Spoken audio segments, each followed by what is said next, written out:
Good morning. তো সবাই কি পৃথিবীর সবচেয়ে বড় ফ্যাক্টরি ডিএক্সএন এর সেটা ভ্রমণ করার জন্য রেডি?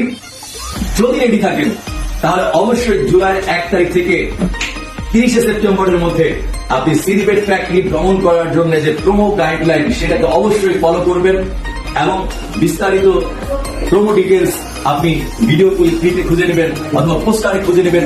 তো আশা করি সবাইকে নিয়ে আমরা ডিএক্সএন ওয়ার্ল্ডের সবচেয়ে বড় ফ্যাক্টরি সিডিপেট ফ্যাক্টরি ভ্রমণ করব। তো সবার জন্য শুভকামনা। সবাই ভালো থাকবেন, সুস্থ থাকবেন, সুন্দর থাকবেন, ডিএক্সএন সাথে থাকবেন। Good morning DXN.